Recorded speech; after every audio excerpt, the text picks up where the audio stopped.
today in Rich in Relationship. We're going to talk about, in this episode of Rich in Relationship, how clear responsibility and clear boundaries can build a stronger partnership. A lot of times when we talk about boundaries in the marriage space, we talk about wanting to feel safe. We need boundaries so that other people know how far we will go and how far we won't go. There are boundaries we need to set for ourselves as well, and they don't have to be harsh. They don't have to be cold. They can actually be warm.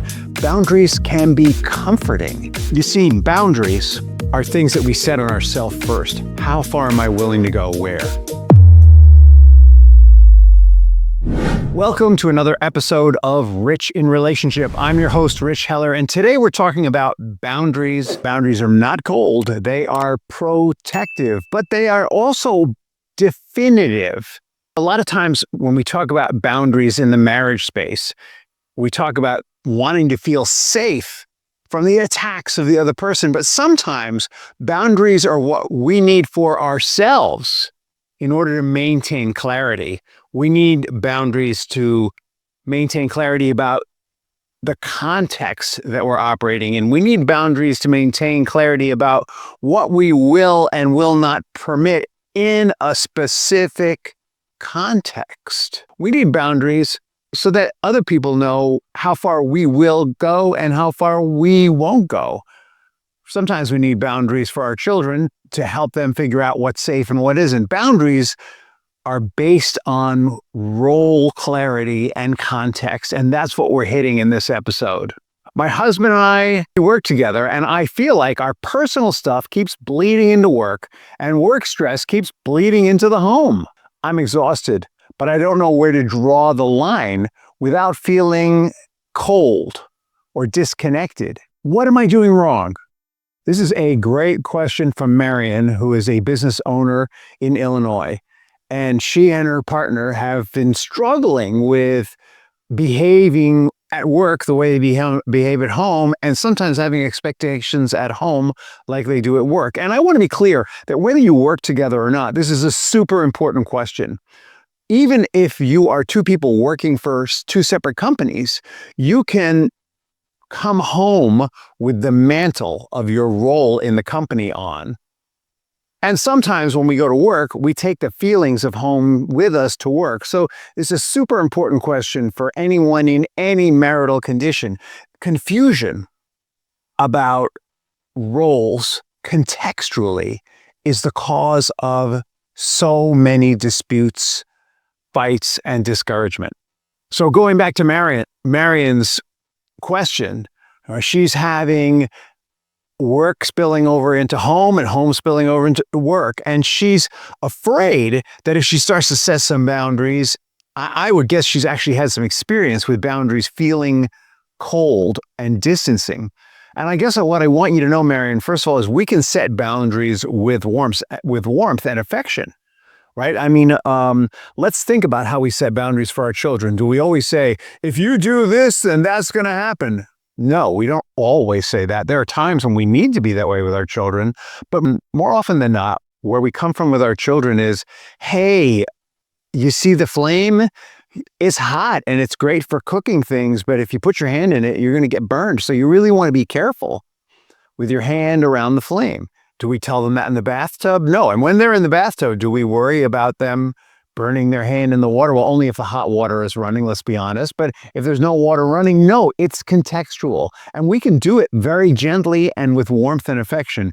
And that inevitably, that child will test that boundary, no matter how you set it. If you say, don't ever touch that flame, you're going to get burned, then they really get interested. How we do it has an impact in how they're going to react. And the same is true in every aspect of our life. In fact, the same is true for ourselves. If we think of ourselves as having lots of moving parts internally, there are boundaries we need to set for ourselves as well. And they don't have to be harsh. They don't have to be cold. They can actually be warm.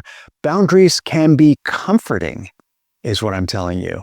When we don't have boundaries, when our different worlds bleed into each other and we're not sure who we are in different contexts, and I don't mean who we are as people, I mean how we're supposed to show up. Though I'm really talking about who we are as in the role that we take on in each context. We start to lose sight of our roles and responsibilities contextually. We lose sight of boundaries and we get scared. And when we get scared, what happens? We get activated. And when we get activated constantly, it's harder and harder to recover. And what I mean by activated, in case you haven't been listening to this podcast, is when we go from 0 to 60 instead of 0 to 10.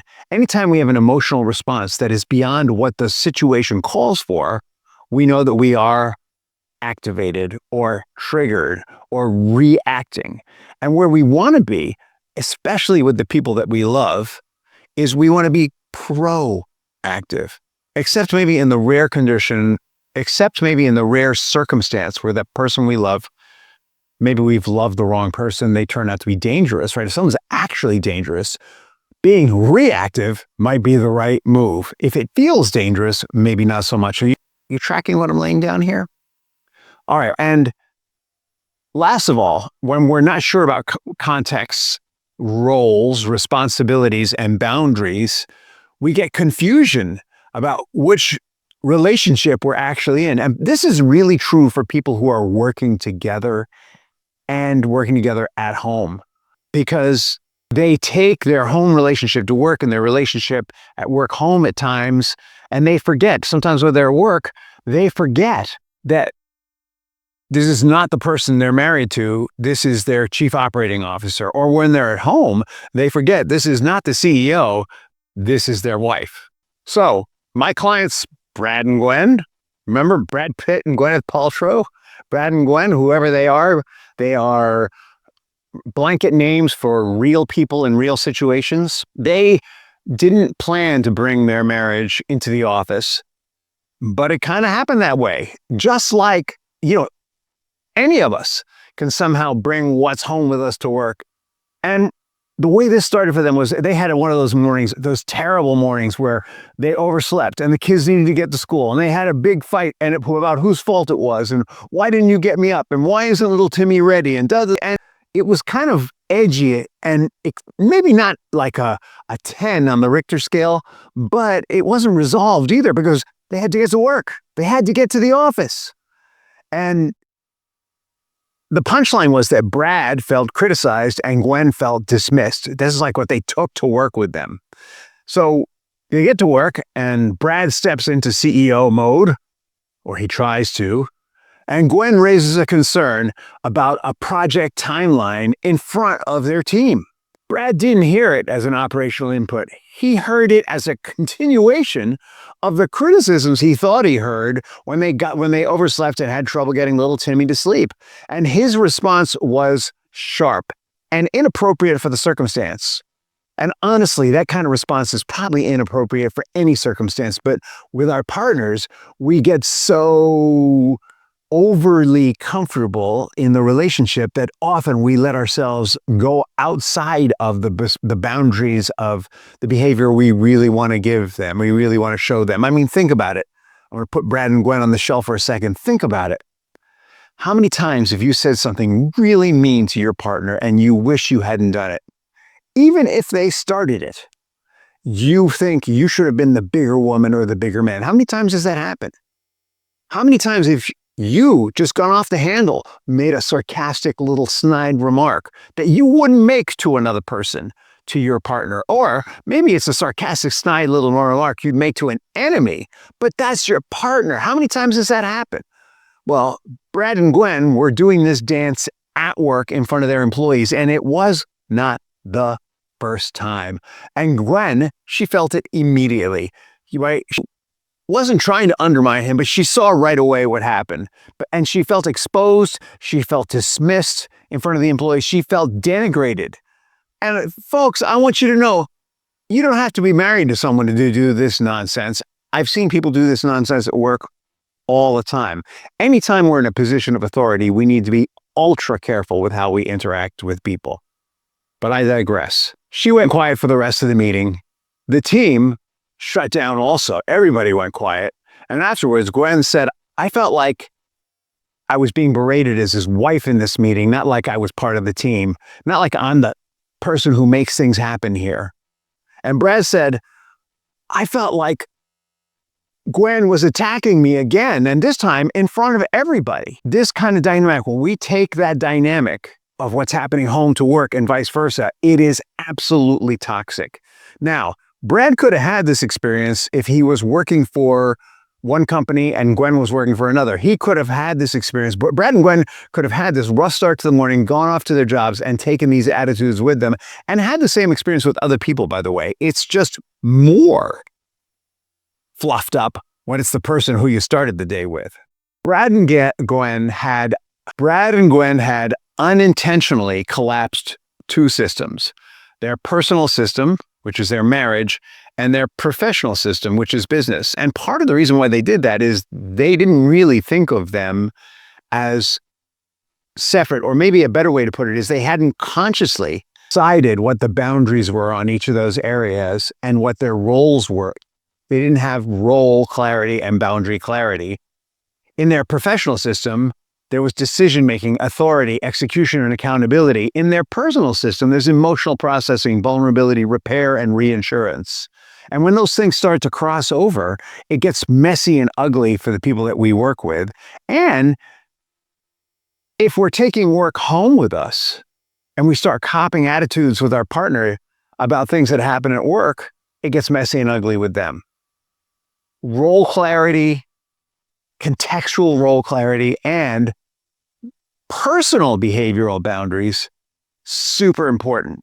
And it may extend to boundaries regarding other people's behavior. If you're in a relationship that you experience as being out of control and toxic, it might be that you're going to set a boundary of, I'm not going to allow this to happen in my space. Now, the decision about how you're not going to allow that to happen in your space will say something about how activated you are. Many people, when they make a decision about a toxic person in their space, think if they do that again, I'm leaving her, him, them, or I'll yell back at them. I'm not going to take it anymore.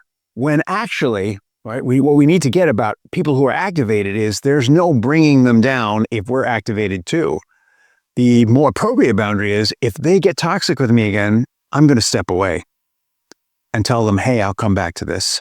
I'm feeling a little anxious, activated, tired, sad, whatever. I'll get back to you in 20 minutes, an hour, or whatever. So Brad and Gwen, getting back to them, they had confusion about these things, and their leadership, both of their leadership credibility suffered. Their employees felt the instability, right, and it impacted their productivity and their certainty about the future of their work, and resentment between the two of them grew. Now, I want to be really clear. It's not that I know the story I just told you sounds like, well, they obviously didn't love each other. Or, if they knew what it means to be professional, they never would have done that. Now, I think it's more like they weren't clear about what their jobs were exactly in that context. So their sense of what is professional hadn't gelled.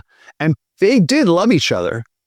But because they were stressed, they're overworked, they're overtired, the love had taken the backseat to the reactivity. Reactivity will impact our professionalism.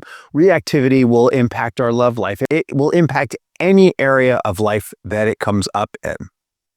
And it's not that we aren't loving, and it's not that we're not professional. It's that sometimes we use the wrong role for the context. Sometimes we bring work home with us. When I was getting certified as a coach, there was this great story that the trainer used. He said, and the story is that apparently a study was done of people coming home and having a post or a tree that they could leave their problems behind with. And so a partner was encouraged to stop and talk to this, let's say it's a tree, before they come in the house, and to dump all their stuff at work.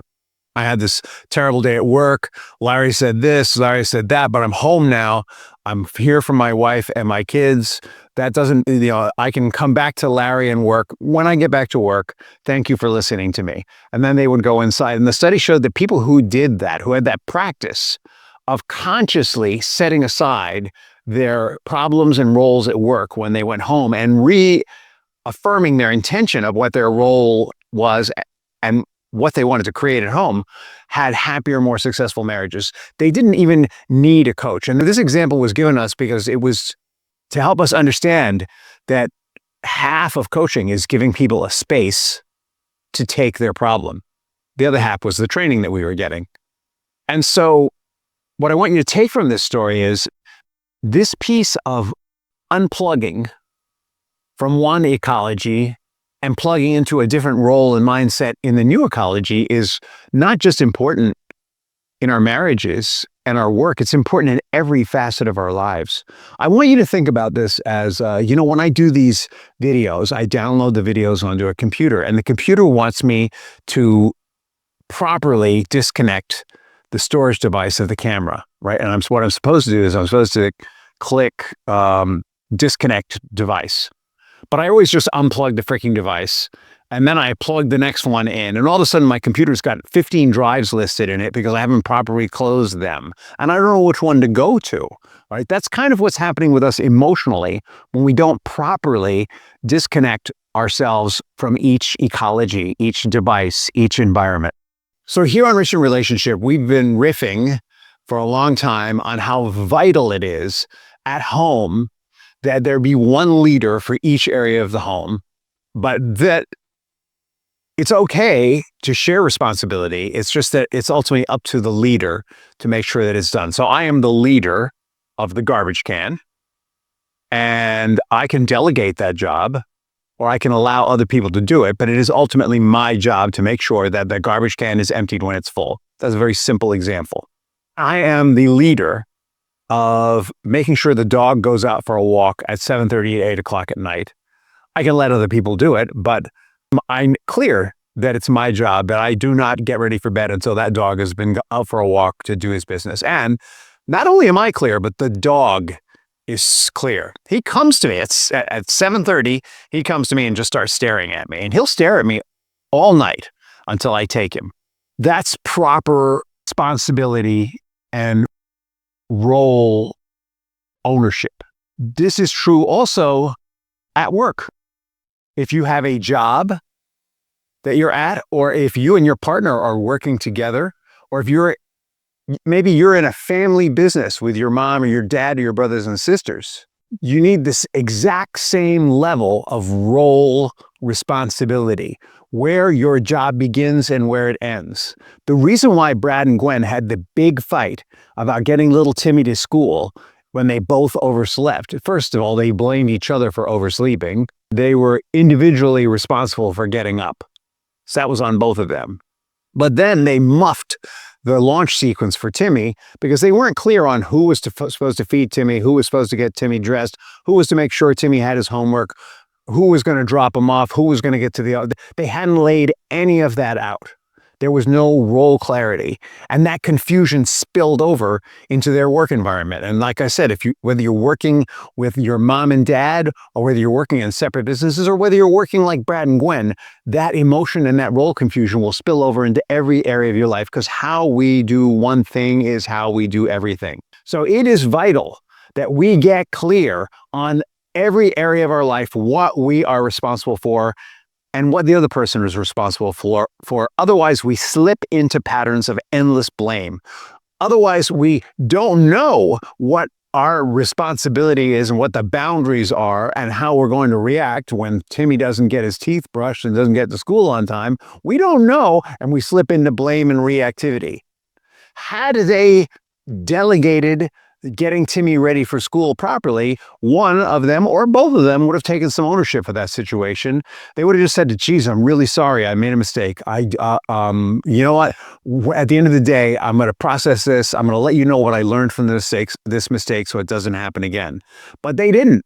And this is a frequent problem, challenge, hurdle, whatever word you want to use for it, in marriages and partnerships today, in business partnerships, in marriages.